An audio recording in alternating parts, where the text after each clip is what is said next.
Today, and then 2 weeks ago, we talked about how many disciples deserted Jesus, and we just talked about how Jesus felt that rejection, and I think everyone in here knows what that feels like. Everyone in here knows what it feels like to have somebody reject you, to have someone leave your life, and maybe a divorce, maybe an ended friendship or whatever, and you just feel that pain, and sometimes people turn bitter because of it, and sometimes we do destructive things because of it, and we got to process those things in a healthy way. And I guess I'll give you a little plug for the Sunday night Bible study, women's Bible study. How many guys came to that last week? A lot of women were there, and I'm a little jealous. Like the study looks really good. I'm going to read that book.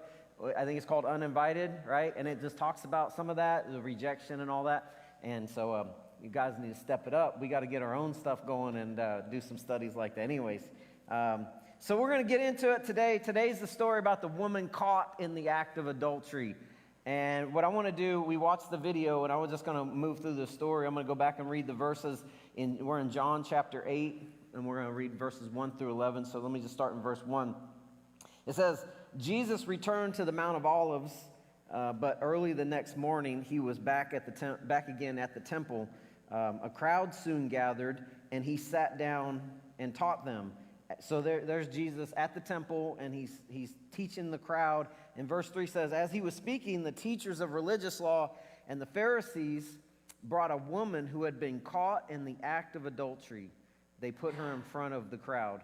And so I just want to stop right there and just take a look at this scene as it unfolds. Can you just imagine? I mean, here's Jesus. He's teaching the crowds, and then here comes the Pharisees with this woman who had been caught in the very act of adultery. There's a lot of details missing. Like, we don't know how she got caught. We don't know if the Pharisees were looking in the window, and peeping on them. And but what we do know is that they took this woman who made a horrible mistake. Right? Let's just get that out there from the jump. Made a horrible mistake. But everyone in this room has made mistakes. Come on, there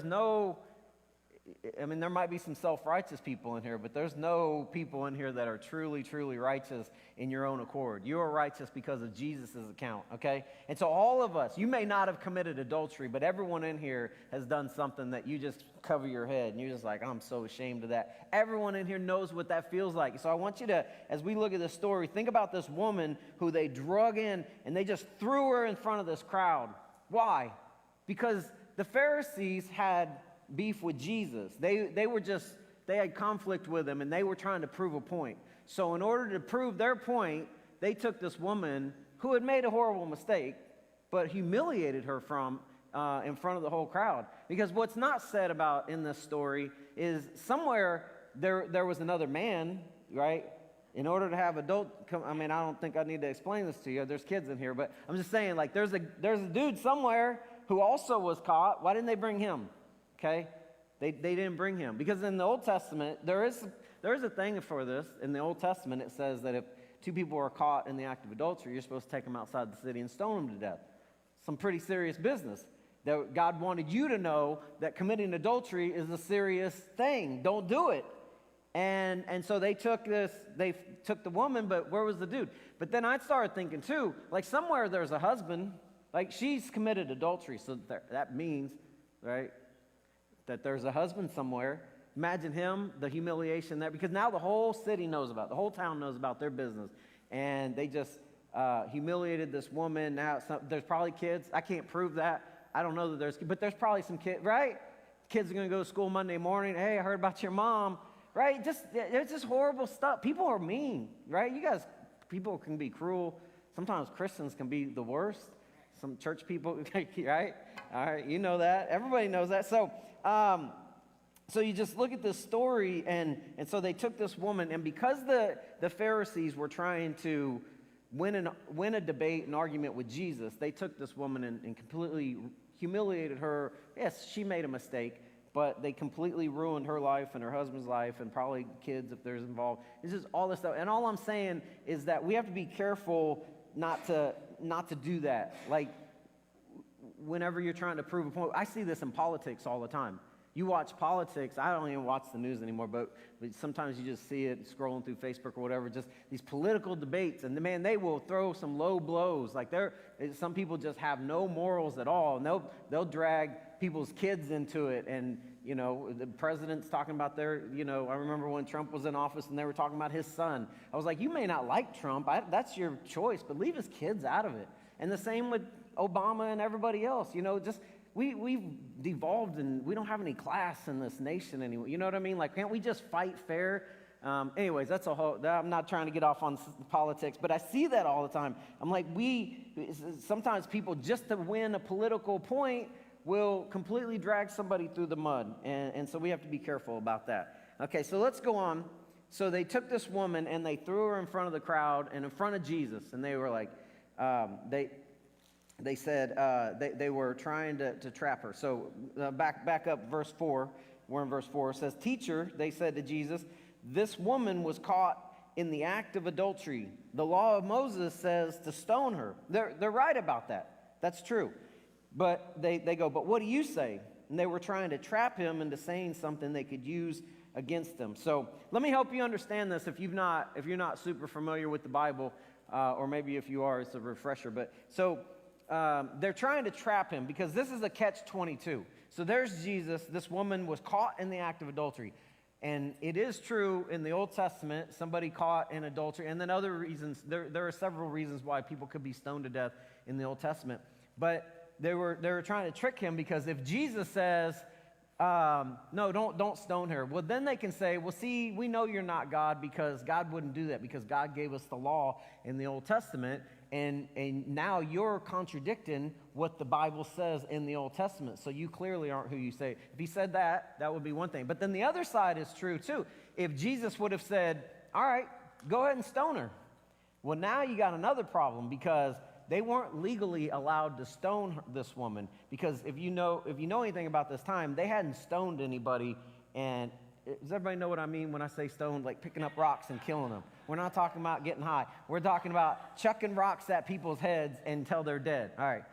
Just so we're all on the same page. I know we got some new people to church. So anyways, so if Jesus were to say, go ahead and stone her, and they all chucked rocks at her head and killed this woman, well, now Jesus has got blood on his hands. And because they were under the Roman authority, the Roman government, and they weren't allowed to kill people like that. They had to go through the laws. And just imagine with me, just so you understand this, imagine today somebody in our congregation did something worthy of being stoned to death. Trying to pick somebody. Let's say Matt, our youth pastor. All right, let's just say that first. Let's say he blasphemed the Kansas City Chiefs. No, I'm just kidding. But let's just say he did something, and we're like, okay, Matt. Let's say he legitimately did something, and we're Old Testament people, so we're gonna take him outside right after the service, and we're gonna throw rocks at his head until he's dead. And Carly's like, I'll throw the first stone. No, but see, here's the thing about that. I've often thought if I were in the Old Testament and you guys did it, you better kill me because I'm picking one of them up and throwing it back. That's all I'm saying. I'm not going down without a fight. But anyways, but if we did that today, if we took Matt outside after church and had like a potluck and stoned him and made a day of it, we would be in trouble, right? We're all going to jail. Everybody that threw a rock and everyone else who cheered it on because you're happy, right? Sorry, Matt, I don't mean to be belaboring this point, but you understand what I'm saying? The United States government, the Independence Police would swoop in and arrest me and everybody else because we don't have that authority to do that. We're not allowed to do that, even though it's an Old Testament biblical thing. Okay, so Jesus, it was a catch-22. No matter what he said in that regard, they were going to have something to get him, to trap him with. So look what happens. It says, but Jesus stooped down and wrote in the dust with his finger. And so that's the age-old question. What was Jesus writing in the dirt? It could have been. Does anybody know? Does anybody think they know? Just raise your hand if you have a little guess. All right. Because I don't know. I think maybe he was writing his name. Maybe he was saying Jesus was here. Maybe he was, maybe he was playing tic-tac-toe with the Holy Spirit, and just Maybe he was drawing up some football plays. I don't know what he was doing. You know, because when we were kids, we'd draw up plays in the dirt. Truth is, nobody knows, and you won't know until you get to heaven. So it might be one of the things that you want to ask Jesus when you see him, if you make it there. But I'm just saying that might be one of the things that we could ask him. I'm curious. Some people have suggested, and there's nothing to back this up, but some people have legitimately suggested that whenever he was writing in the dirt, he was writing the names of the Pharisees who have also committed adultery with this woman. Now, we don't know that to be true. I don't know, but it's an interesting point. Look at verse 7. It says, they kept demanding an answer, so he stood up again and said, all right, but let the one who has never sinned throw the first stone. And then he stooped down again and wrote in the dirt, playing tic-tac-toe again. So that was a great answer because it kind of skirted the issue, right? He was like, okay, I agree. Old Testament law says to stone this woman. He goes, but the first one can, the one who has never sinned can throw the first stone. And what Jesus knew is that nobody was allowed to throw the stone based on that standard, except for one person, except for him. And he didn't want to throw any stones that day. You know what I'm saying? Like everyone in the crowd had been sinful. Every one of those Pharisees, and I try to teach you guys this all the time. I don't know that any of us, myself included, understand how devout and devoted to religion these Pharisees were. I mean, they make my religion. I don't even like calling it a religion. I have a relationship with God, and I fail so many times. But these guys were so, like they were so faithful in their devotion to God, and yet, when Jesus looked at them, he said, you guys are of your father, the devil. He called them children of the devil. You're not a child of God. You're a child of the devil. With all of their devotion to God, that's what Jesus labeled them. And so you look at that, and these Pharisees had no right to pick up a stone because they had sin in their heart, just like you and I have sin in our heart. And so it's an important distinction here that Jesus did not condemn her, okay, because he wanted to show compassion. And I think that sometimes we forget that we too are also in need of grace, right? So when the next time that you don't want to show grace to somebody who's been mean to you, who has mistreated you, who has rejected you, just remember that you also need grace in your life. Jesus taught this, and we're going to read this in a little bit, but he taught the story about the law. Because the Pharisees he taught the story about the speck in the log. You remember that story where Jesus goes, don't worry about the speck that's in your neighbor's eye when you got a log sticking out, you got a 2x4 out of your eyeball. He was like, deal with the log in your own eye first, and then you can help that person. But let's not be so, the point is, let's not walk around in our lives looking to point out faults in other people. People who do that are miserable inside. I'm just telling you, that speaks volumes about your character and the inner turmoil that's going on inside of you when you're that judgmental. Come on, you know some people that are just really judgmental in your life. They love to point out your faults. It's almost like they're sitting around waiting for you to fail, and they get giddy about it. And they're happy when they see another person fall. That's not a healthy person. That's not a good place to be in. It should break your heart. When you hear about somebody who falls in immorality, or when there's an affair, an adulterous affair, or anything, a divorce, you should weep over that. You should pray for these people. And there should be nothing inside of us that makes happy. I think that speaks volumes about where we're at as people. Let's go on in this story. Verse 9 says, when the accusers heard this, they slipped away one by one, beginning with the oldest, until only Jesus was left in the middle of the crowd. And I think it's a little important detail there, beginning with the oldest. Older folks have more wisdom. They just do. Like, I think they realized before the younger ones that, hey, you know what? Man, I got my own stuff I got to deal with. Maybe I better drop this rock and go deal with my stuff. It says, beginning with the oldest, and until Jesus was left in the middle of the crowd with the women. He was the only one left. Verse 10. Then Jesus stood up again and said to the woman, where are your accusers? Didn't even one of them condemn you? No, Lord, she said. And Jesus says, neither do I. Go and sin no more. So there's another I'm not exactly sure what that video, what movie that's from. I think it's from the Gospel of John or one of the Jesus movies. There's another one, and in this one is a little bit more dramatic, but it's kind of missing a couple of the details, but don't let that ruin it for you. But let's go ahead and watch this one.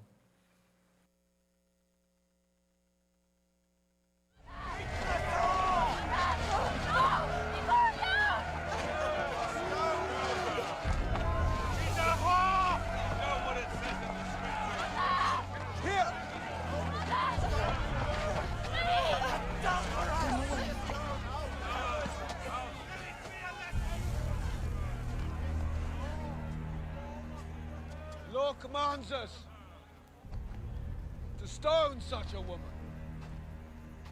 What do you say? It's a trap.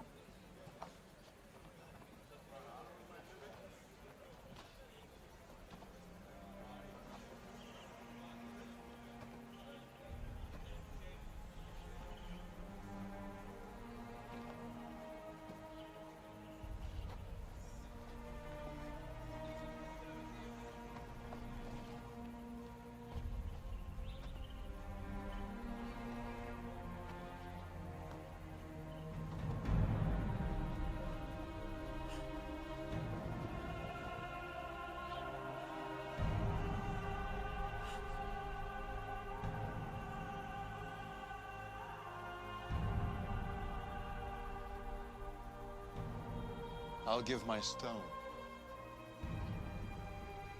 to the first man who tells me that he has never sinned.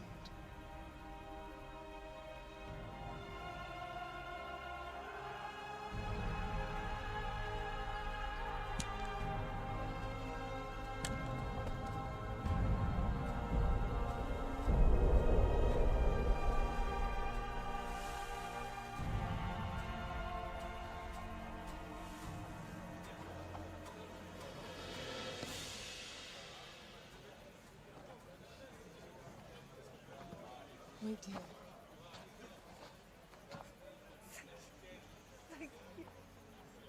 Go and sin no more.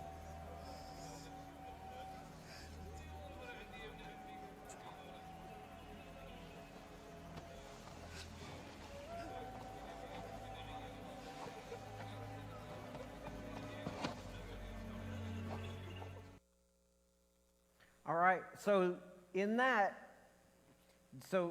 story, in those verses, Jesus didn't condemn her, right? But he also didn't condone her behavior. And it's an important distinction. And in theology, we call that grace and truth.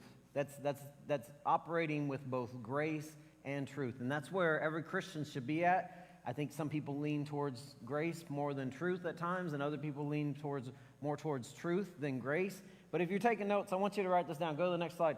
So Jesus demonstrated the perfect balance between grace and truth, and we are to follow his example. And so I came across this video. Not this video, but an article that I want to read to you, just a little snippet from it. This is from Randy Alcorn, and it's entitled Grace and Truth. It's a great article. Here's what it says. He says, "Hate the sin, but love the sinner. No one did either like Jesus. Truth hates sin. Grace loves sinners. Those full of grace and truth, those full of Jesus, do both. Then neither do I condemn you," Jesus declared. "Go now and leave your life of sin." The NIV version says. Attempts to soften the gospel by minimizing truth keep people from Jesus. Attempts to toughen the gospel by minimizing grace keep people from Jesus.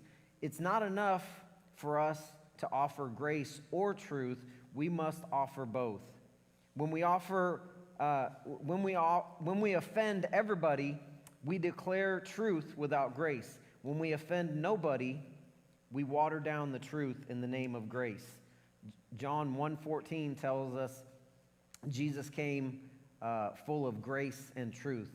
Let's not choose between them, but be characterized by both. Some scriptures, it says some scripture that pertains And this is John 1:14. It says, "And the Word became flesh and dwelt among us, and we have seen his glory. The glory as of the only Son of God, and he's full of grace and truth." Okay? So I just thought that was a good article, and I thought that's good because a lot of people that I know, I think everybody leans towards one or the other. Like there's a little bit more tendency in somebody to, like there's some people that's really hard on truth. Like they love truth and everything with them is black and white, and then other people have the gift of mercy maybe, and they want to show grace to everybody, but those people tend to be enablers at times, and they overlook, like sometimes instead of having a hard conversation and drawing a line in the sand and say, "Hey, I love you, but you're ruining your life or our lives and you need to stop," the people who lean towards grace too much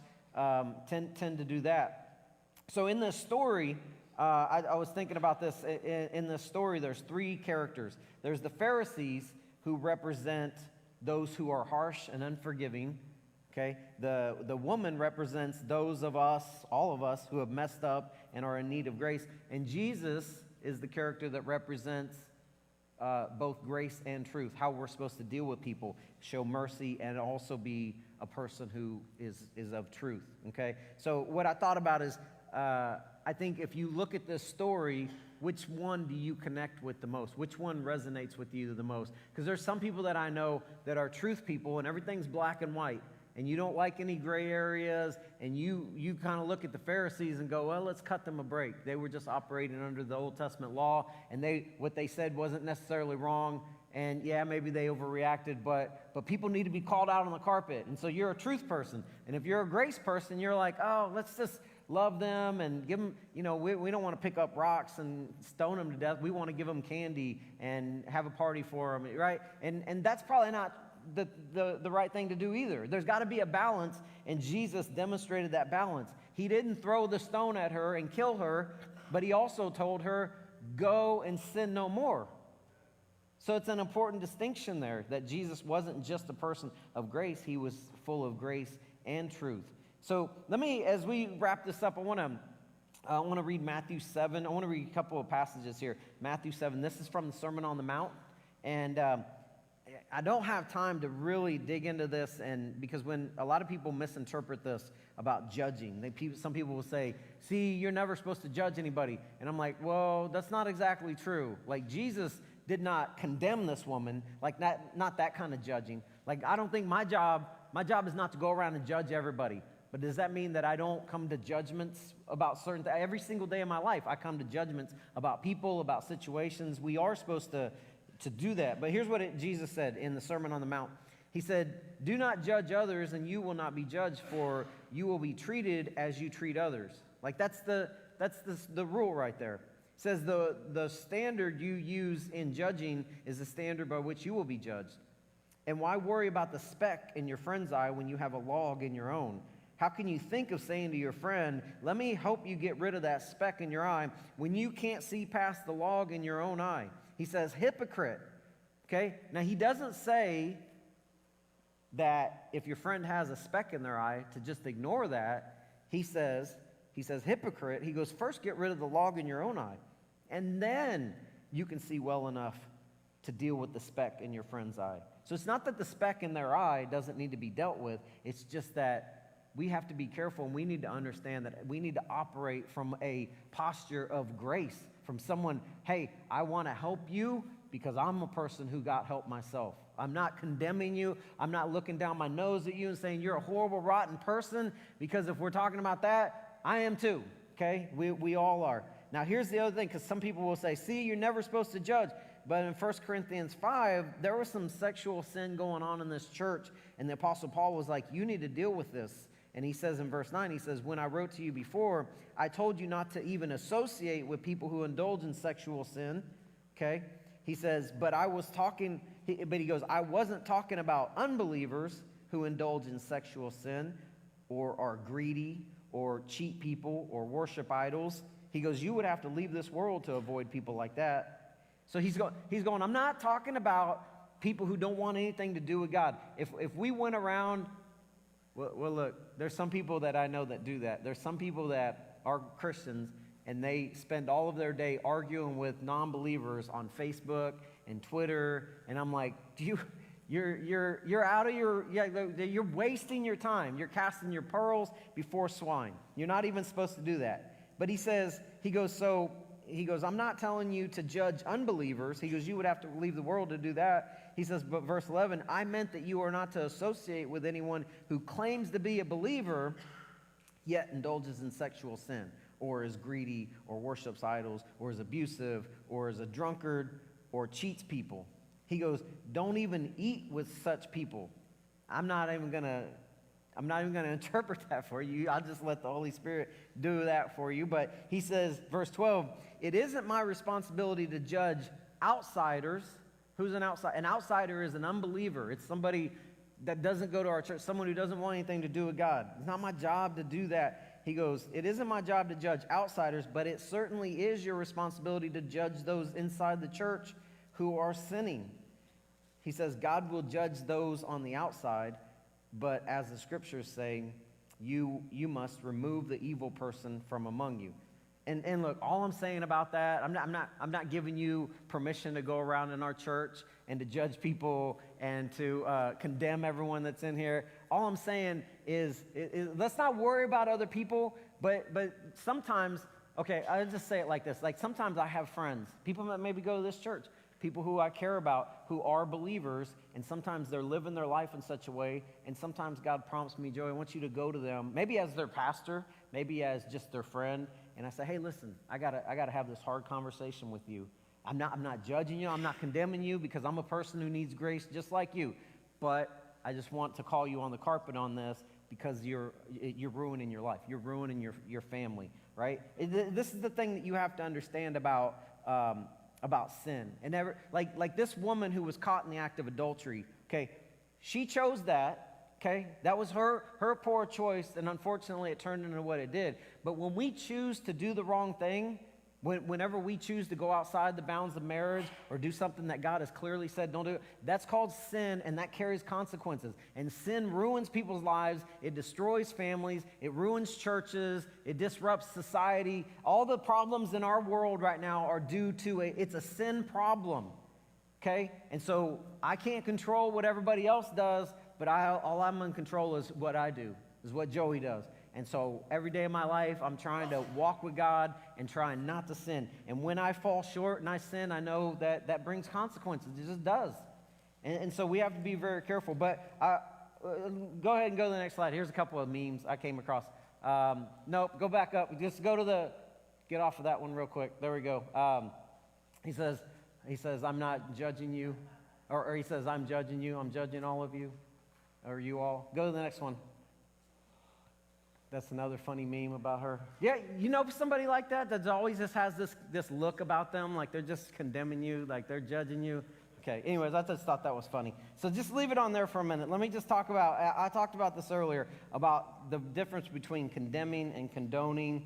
And it's important that we have to walk this fine line between condoning somebody's sin and condemning them. It's not my job to condemn anybody, but it's also not my job to condone them. Like, I'm not going to tell you, hey, you committed adultery, you just messed up your marriage and all this stuff. It's okay. Don't worry about it.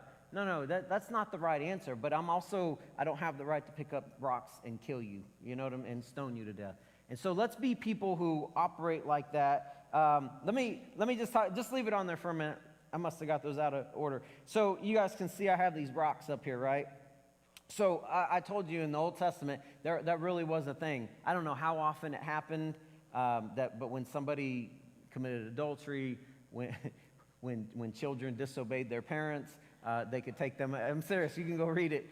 We don't know. We don't have any accounts where it ever happened, but it said if children like disrespected their parents, they take them outside the city and stone them to death.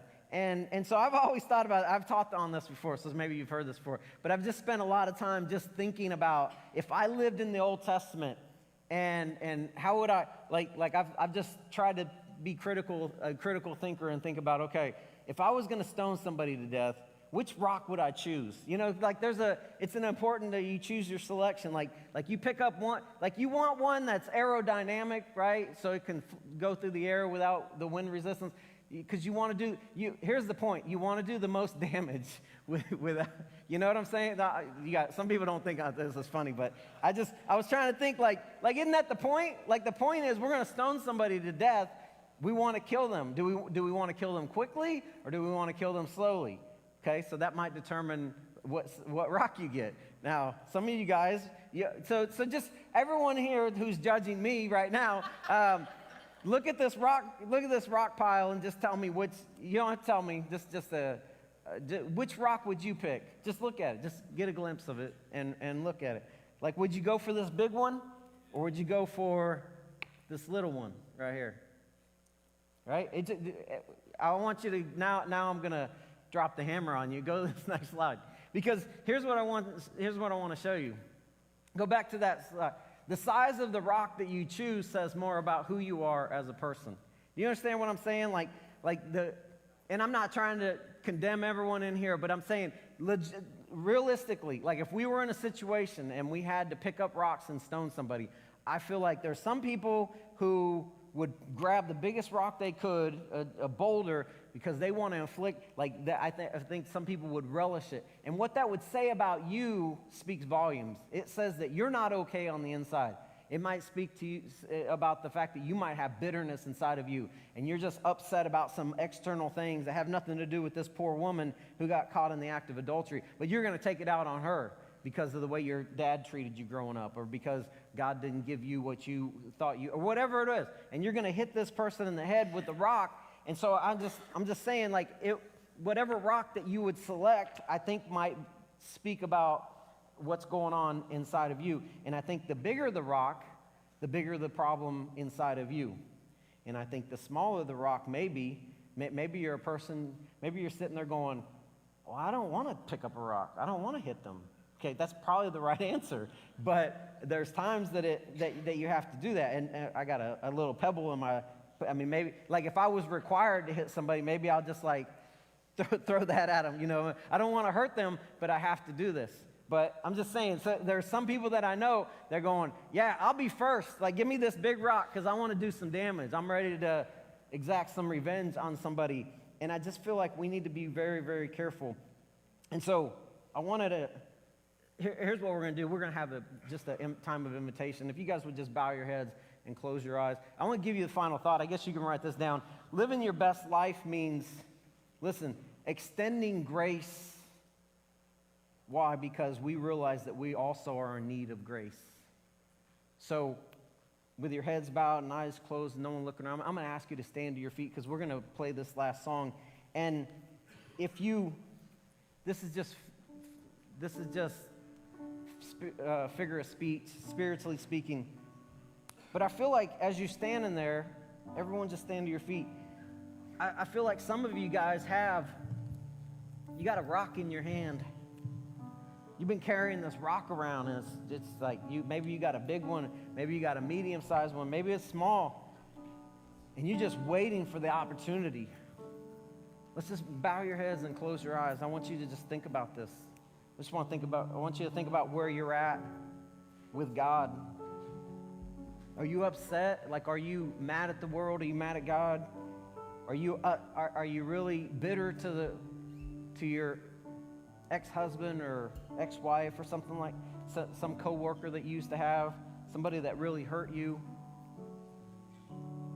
And I think that until you release that and give that over to God and say, look, I'm not condoning what they did, and God's not condoning what they did. There's people in this room that have been abused. People have hurt you. People have done horrible things to you or said horrible things to you. We're not saying that that's right, but you can't keep carrying that around. You've got to learn to let that go. You've got to drop your rock. And it's not until you're standing there and you just go, you know what, I'm going to drop this rock, and I don't need to carry this rock anymore because I'm really not going to use it, because I don't need to get revenge on anybody, because I know that if I got what I had coming, God would take the biggest rock in the world and he would drop it on my head. But he had mercy on me. And so maybe I can have mercy on other people.